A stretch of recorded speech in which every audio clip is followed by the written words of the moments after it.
Thank you everyone for coming this afternoon. Thank you for the invitation to be here today. Most of you will understand that for most of us Brits, any excuse to escape London right now is something that we take up most heartily. So it's a real pleasure to be here for a number of reasons, and also for reasons that will shortly become obvious. I'm going to be speaking in English, but if you don't mind, ich möchte mit ein paar Worten auf Deutsch anfangen. Ich freue mich sehr darüber, hier in München bei den Medientagen zu sein. Vor 30 Jahren verbrachte ich 2 Sommer hier in Bayern, in der schönen Stadt Burghausen, als Austauschstudent. Ich freue mich immer, wenn ich nach Deutschland zurückkomme. Nun bitte ich Sie um Entschuldigung. Da meine Rede 20 Minuten dauern wird, spreche ich nun wieder Englisch. Oh, thank you very much.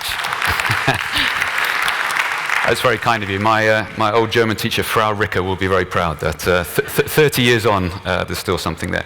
So I'd like to use the opportunity of speaking here today to talk about how the BBC is fighting against fake news, and why I think it's crucial for organisations like all of ours here in this room, not only to highlight the threat, but also to do something concrete about it. With the spread of disinformation, or Lügenpresse, having consequences beyond the media industry for democracy, and even, as we've seen in a number of countries around the world, leading to violence and the loss of life, there's never been a greater need for high-quality, trusted news to help people understand complex national and international stories. We've been talking, as you heard in the introduction, about the problem of fake news for years now, but I'd like to shift the focus today somewhat onto solutions. I want to use the privilege of being invited to speak with you to talk about the work the BBC is doing in Europe and beyond, including leading a new industry collaboration to tackle disinformation. I also want to show how we are taking the fight to fake news in practical terms by investing in open source investigative techniques to tell stories with a burden of proof like never before. But although we have the good fortune of being a global entity with operations around the world, whatever the BBC does can only play a part. It's the combined impact of everyone in this room which in the end will make the difference. Now, the BBC's news coverage has of course been dominated by one story in recent times. It's an issue with consequences not just for the UK and its relationship with the EU, but across the continent and beyond. One which polarises audiences and provokes strong sentiments on all sides. Of course, I'm referring to Brexit. Covering the story's ongoing, currently daily, twists and turns has presented us with unique challenges.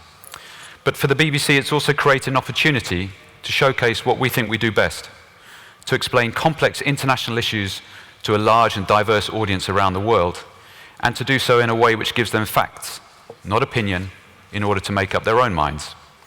News, not views, you might say.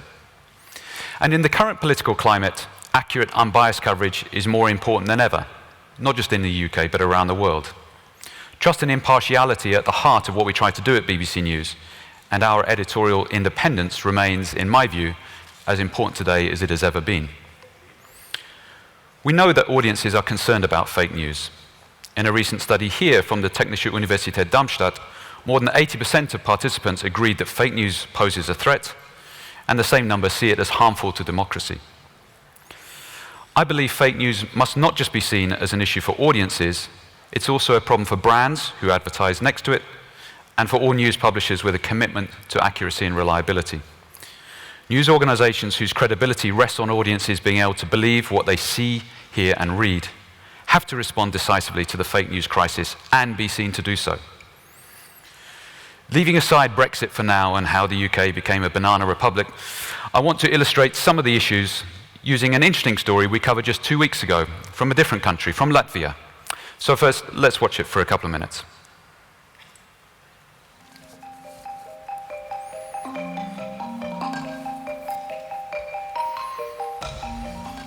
And here's one example of what appears to be Russian disinformation. This website is called Balt News. It's aimed at ethnic Russians across the Baltic, but it's part of a news organisation which is bankrolled by the Kremlin. Now, what kind of stories does it put out? Well, here's one. Listen to this. Among Latvians, it says, Adolf Hitler is more popular than Harry Potter. Hitler's Mein Kampf tops the reader's book choice in Latvia. Astonishing. So the impression you get when you read this is that in Latvia, in an EU country, Nazi ideology is thriving.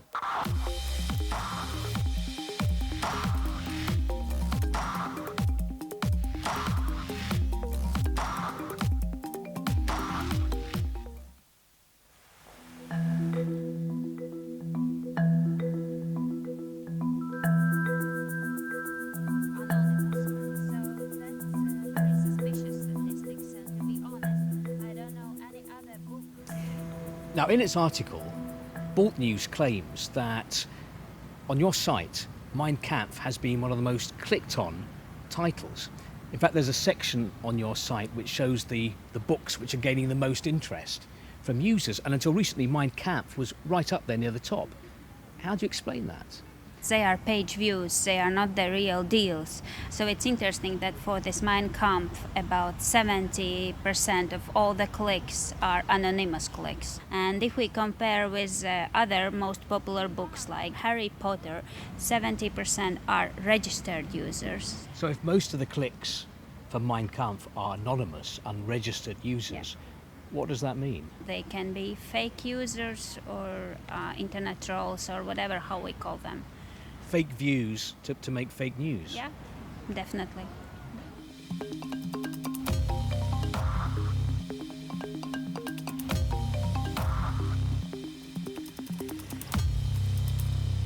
Your editorial policy is the Kremlin's editorial policy, right? You're pushing the Kremlin's narrative.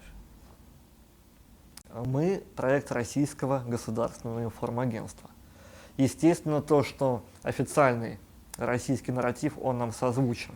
Why don't you publish a piece that says Harry Potter is much more popular in Latvia than Mein Kampf? Это не является актуальным сюжетом. Он не находится в актуальной политической повестке. Interesting editorial defense there.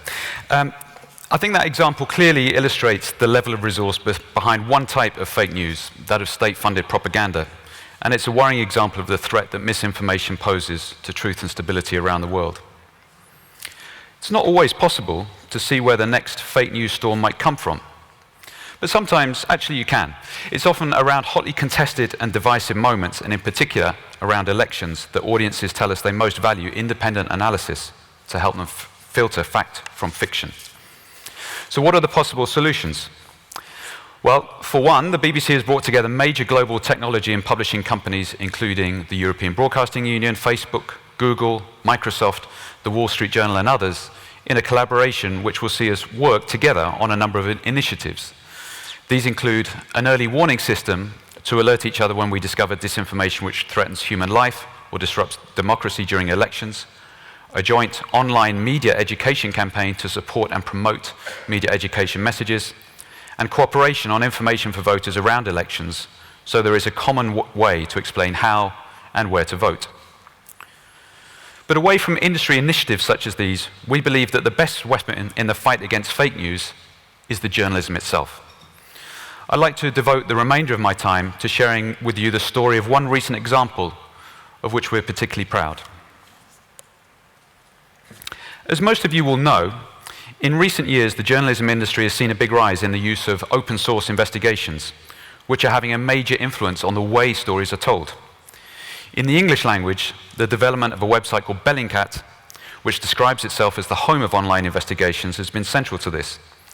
It was started by a single individual, a blogger from Leicester in the English Midlands, Elliot Higgins, who had no training in journalism, but does have an extraordinary eye for detail, evident in an early investigation in which he revealed that Syria was using chemical weapons, as you can see reported here in the New Yorker. Bellingcat now has an extensive network of open source investigations who, via Twitter and YouTube, are able to use images and videos to get them to a global audience in a matter of seconds. This is a peer-to-peer network of the internet, crowdsourcing information and sharing the investigative process with complete transparency. Media organizations have been verifying videos and pictures since the birth of the internet, of course, but this community of so-called couch analysts has extended the range and possibilities of investigative journalism often with powerful effect. We saw an opportunity to bring some of the techniques of open source into our work to tackle fake news a couple of years ago, and to combine them with the BBC standards of writing and presentation. This, I think, is one of the most exciting and innovative areas of our work, and is also a practical response to the fake news crisis, by showcasing journalism which visibly, unequivocally works in pursuit of the truth.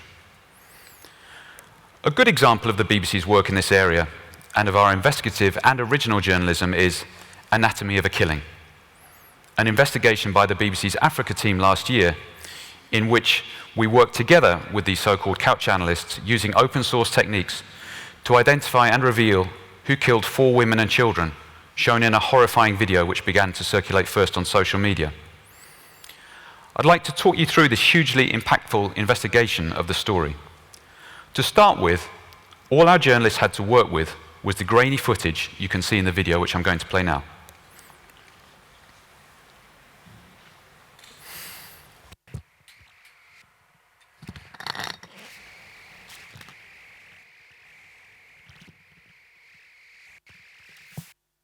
So in early July last year, this video went viral on social media platforms, especially those most popular in Africa. In the dry landscape you can see here, dotted with mountains and small habitations, a group of men, some wearing military uniform fatigues, walked 2 women and 2 young children along a path. The men had accused the women of belonging to the jihadist group Boko Haram.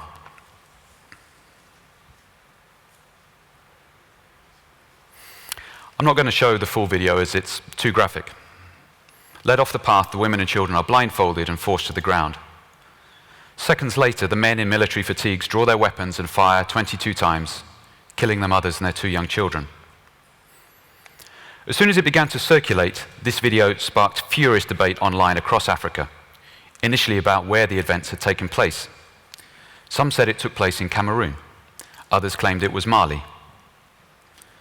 The Cameroonian government dismissed it as fake news. So who was right? The only way to find out was to establish the facts. Where did the killings take place? When? And who was responsible? It turned out that our journalists, together with those open source couch analysts, could do this from their laptops, thousands of kilometers away, without ever setting foot on the crime scene. Here's how they did it. They started with the most obvious geographical feature in the video. This ridgeline you can see here. For days, they tried to match the ridgeline to the topography of northern Cameroon, where the government has been fighting Boko Haram since 2014. Imagine dozens of people going through Google Earth for hours and hours and hours. This is how it looked on Google Earth. The team assigned grids of research to everyone who was working on the investigation to try to find the location.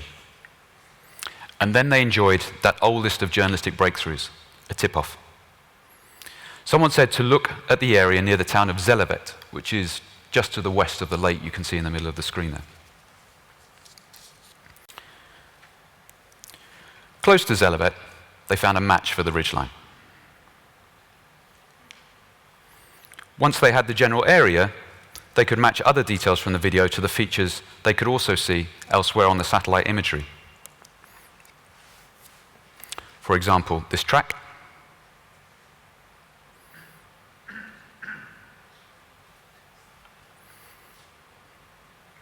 These buildings.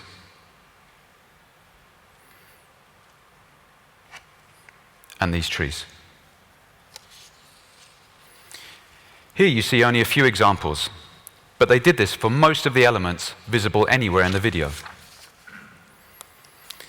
This here is a behind-the-scenes graphic, never presented to the audience, which shows every tree in the video and matches them to the trees visible on satellite imagery from Google Earth.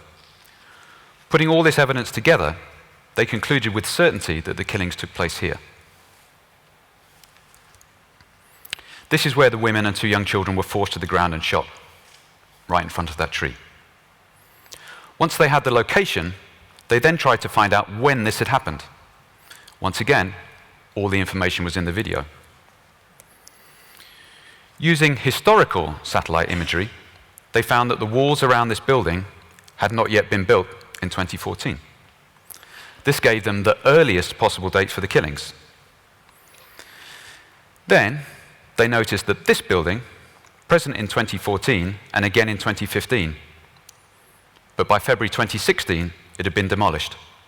So that's the latest possible date. But they can be even more precise than that. As he walks down, one of the soldiers casts a shadow on the track. It's a small detail, but extremely significant. It gets a bit technical, so bear with me. The relationship between the height of the soldier and the length of the shadow tells us the angle of the sun in the sky. In this case, about 50 degrees above the horizon. We can also see what direction the light is coming from. And when they added this data to the precise location they'd already established, they could tell with some precision when the video was filmed. Allowing for a small margin of error because the shadow is not sharp, they could say with confidence this was filmed between March 20th and April 5th, 2015. So now we know where this happened, and we know when it happened. But who are the killers?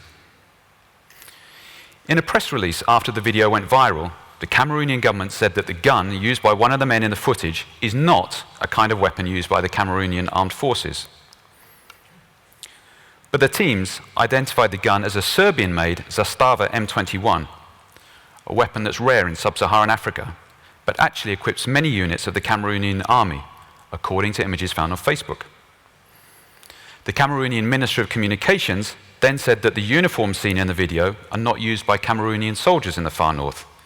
In these regions, he said, our soldiers wear pale, desert-style fatigues. But, again on Facebook, the journalists found images of Cameroonian soldiers, tagged, in fact, to Zelevet. Those images are on the left.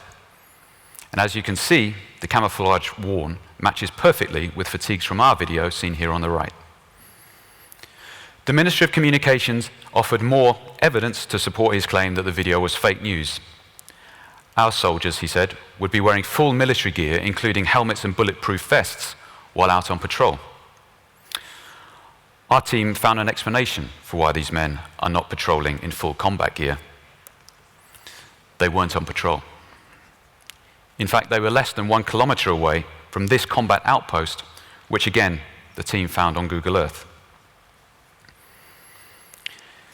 The BBC confirmed that this is a base for Cameroon's armed forces by matching features such as the defence positions and trees in satellite imagery to another Channel 4 news report shot here in 2015 that was also on Facebook. Then, by using gunshot sound analysis and digging even deeper into social media, the team managed to identify the 3 men who pulled the trigger. Here are their faces. Linking all this evidence together, we were able to prove that it was Cameroonian soldiers who killed those 2 women and 2 young children near the town of Zelevet sometime between March 20th and April 5th, 2015. We identified the people responsible, and in light of this irrefutable evidence, 7 soldiers were arrested as a result. As well as telling the story of these gruesome deaths, we also showed our audience visually and step by step how we'd pieced it together. As journalists, this transparency is one of the best weapons against the spread of false information, helping us to hold those in power to account. But seeking the truth does require both collaborative brainpower and the willingness to gamble on a story. The investigation would not have been possible without the countless hours invested by journalists at the BBC and outsiders who worked hard with the team to shed light on this horror. Open source independent analysts, Amnesty researchers and Bellingcat members, among others, all driven by the same simple goal, to establish the facts. The investigation travelled exceptionally widely. We presented the story of the investigation as a 10-minute video on bbc.com that was the most watched that week, and also as a Twitter thread that was retweeted 60,000 times and seen by at least 15 million people. The story was shared by everyone, from British comedian and late-night American TV host James Corden to US Senator Marco Rubio. Most gratifying was the response from people across Africa. Why did the story perform so well? Partly it's to do with the degree of certainty that, if you're lucky, you can get with open source investigation. The best work leaves viewers with a feeling that nothing has been left to interpretation, that the case is closed. Partly it's also to do with that quality of transparency I talked about. In an age of misinformation and confusion about who and what to believe, that's increasingly valuable. At the BBC, as I've tried to show today, we're always looking for new ways to tackle the global rise of misinformation, deliberate disinformation and bias. My first boss at the BBC had a framed quotation on his desk, which some of you will know. It goes like this: "Everyone is entitled to his own opinion, but not to his own facts." At the time, I thought it was kind of a statement of the obvious, but today it seems to neatly illustrate a contemporary battleground on which the very idea of the truth is being contested. As we enter an era in which technology can make anything look believable, it's the responsibility of all of us who stand up for integrity and impartiality in news, and all who believe that the truth matters, to decide what side we're on and to take up arms in this battle. History will not judge us kindly if we fail to do so. Thank you very much.